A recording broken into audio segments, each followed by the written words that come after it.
It's been a while since we've been in front of the camera together. How long has it been? Three years since we've done something Maybe like this? something like that. Yeah. Yeah.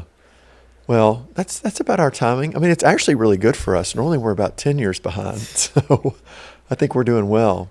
I'm really excited to be here and talk to you about this, though. And I'm very excited about what's going on with silver, too.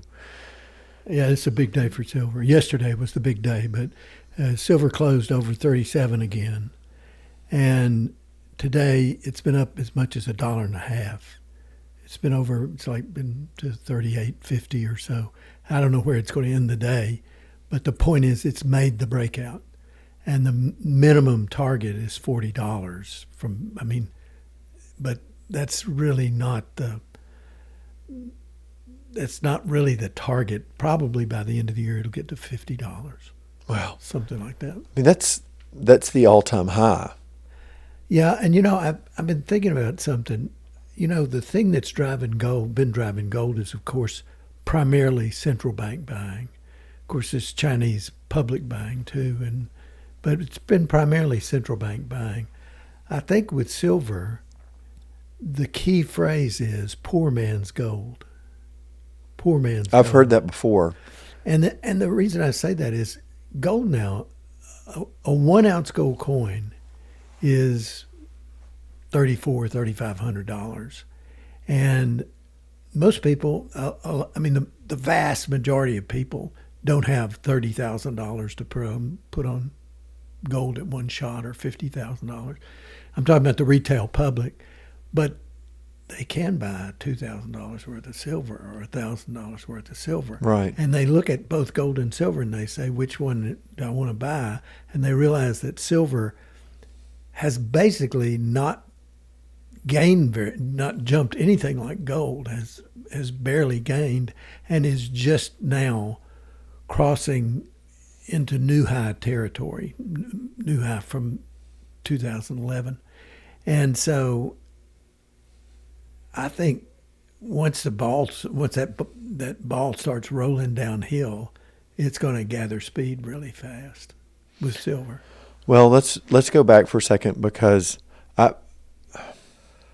silver has been, to be brutally honest, really boring for a really long time. It is. And it's shaken, it's shaken the confidence of real dedicated silver bulls. Yeah, but let me just say something. Silver is like flying an airplane. If you ask a pilot about flying an airplane, he says it's hours and hours of boredom punctuated by seconds of pure terror. and so silver is about the same way. It seems like it's years and years of boredom punctuated by huge excitement, huge rises. And I think that's what people don't realize. If I look at 2008, silver for, I think, on nearly 24 months, the gold-silver ratio went sideways for nearly 24 months. Well, what that means is silver is not gaining on gold, or it may be even losing a bit. And until it started to fall, then when it started to fall, it fell from about 68 to 32 in a little more than 8 months. That's the kind of speed. I don't know if that gives you an idea of the kind of speed, but I've been back and looked at the ratio in the past, and that's how it always behaves. Well, what was that gain in silver? Silver dropped from, you said 68 to 32 in 8 months. The ratio dropped from 68 to 32 in 8 months. What was that gain in silver? It went from, it ended up at $48 an ounce. Where had it started? $48.80, yeah. Was it $17 an ounce? About $16, $17. Yeah, I think it was. Well, I've heard some real strong prognostications recently about silver, that we're going to see silver break through a new high in the next 3 to 5 months. But all the while, nobody really seems to know why silver's begun to move. What's driving silver?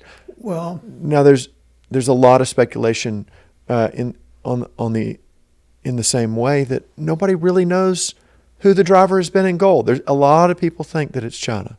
A lot of people think it's China. I've read somebody say that silver's going to begin to move because China is supposedly taking its hand off of the silver market. And maybe that's true. I don't know. Maybe it is going to act as, or beginning to act as, the poor man's gold. And there's a lot of retail buying demand in India and China now for silver because people just can't afford gold at this price. Well, I think there's going to be retail demand in the U.S. too. There's always been a lot of demand in China and especially India. But if there's retail demand for silver in the U.S., I mean, it's going to lag the rest of the world because it doesn't seem the general public is awake in the U.S. to what's going on in the gold market. Yeah, I know, but when they wake up, it's going to be a madhouse. It is. You're right. And one of the things that points to the way that silver's been ignored is the way that the premiums on silver items above their melt value at wholesale have sunk out of sight. I've never seen them in 45 years in the market. I've never seen them this low, and I don't think they ever have been this low. I mean, 90% silver coin has been $1.20 an ounce under spot. I mean, it's so cheap. I could have bought Johnson Matthey or Engelhard, the premier 100-ounce silver bars, for 15 cents under spot yesterday. What do those typically run? I mean, those typically are going to run. For years and years and years, they ran to 35 to 55 cents an ounce over spot. Right, and we've seen them $1 over spot. Oh gosh, but in that $1.50 over that buying spot. panic, Yeah, between 20 to 23, right. They were $1.50 over spot. Yeah, yeah. It's just silver is just the waking giant that nobody knows about. Well, you have to think about this too. Compare the silver market to the gold market. I don't know how many times as big it is, but gold is a huge, huge market, and silver is a little tiny market. And comparatively, gold is a small market compared compared to something like bonds. Right. Yeah. But what happens is when a given amount of money goes into the gold market, it won't drive it as much as the same amount of money will go drive silver because it's a smaller market. Mm-hmm. And it's that small market that makes for the volatility. And it's that, I mean, that's why it makes those sudden jerky moves, is because it's a small market and everybody's asleep, and then all of a sudden all this money shows up, right, and has to have somewhere to go. And so I think that the idea that silver is the poor man's gold will be the driver, like central bank buying or Chinese buying has been for gold. And there's another technical thing too. You know, you have to, if you look at gold's technical pattern, its chart from 2011 till today, it made a huge cup and saucer pattern, which is a big bowl that goes like this. Well, looked at from your side, a bowl that goes like this, and then another little bowl that it trades into. And once it gets out of that, it's like a slingshot going up. Well, gold went to new all-time highs in 23, and silver has not done that yet. Silver's not gotten, it's got to go over $50 to do that. right. And once it completes that, if you look at gold's progress, the big progress has come when it got over that old all-time high, and it took a long time. It had to go to it got stopped at 2075 for nearly 2 years, and it had to hit that 3 times before it finally got through.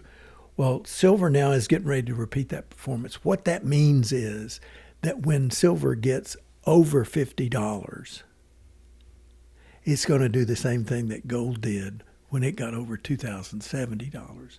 It's going to go straight up. Well, there's no real upper resistance above that. No. But I remember hearing recently a very seasoned technical analyst say that $50 is the old high, but it's not really strong resistance. It's because silver just barely touched $50 a couple of times in 50 years, and it wasn't there long, and it's sort of ethereal.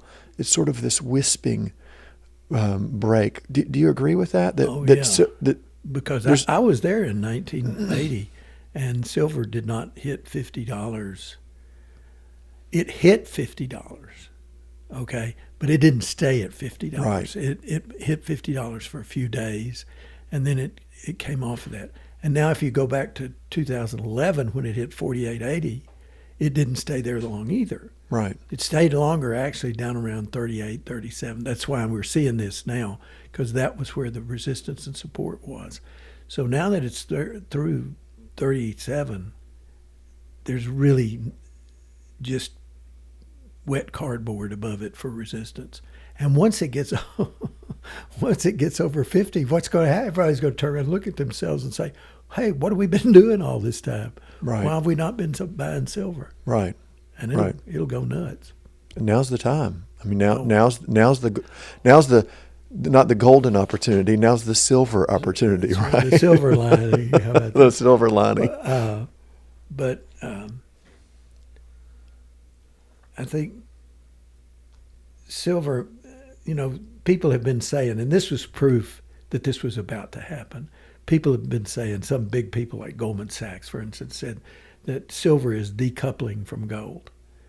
Well, silver has been coupled to gold for 5,200 years. I mean, it's not going to uncouple from gold. I don't know why they move together, but they do, because they both receive monetary demand. People want silver as silver, gold as gold. It's monetary demand. And, there's no telling where silver will go.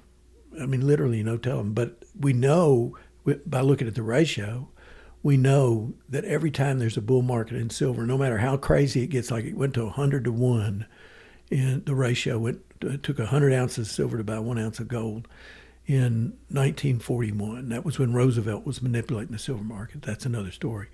And then it went there again in 91. And then in 20, it went to 125 to 1. And every time gold and silver go into a bull market, it ends up going to 16 to 1 at the end. So that means you're looking at, if gold goes to $8,000, you're looking at $500 silver. And that's not crazy. I mean, that sounds crazy. But in 1980, silver rose about 25 times versus gold rising about 12 and a half times. Yeah. And we know I'm from 60 to 80 is what I'm talking about. Yeah. And we know silver outperformed gold already this century. Oh, yeah. Between 2000 and 2001, gold turned over, 7.5 times. Silver turned over 12.5 times. Yeah. Well, thank you for sitting down with me. This has been really fun. I love getting to listen to you talk and learn from you always. I'm Justin Sanders. This is Franklin Sanders. We're Volunteer Precious Metals.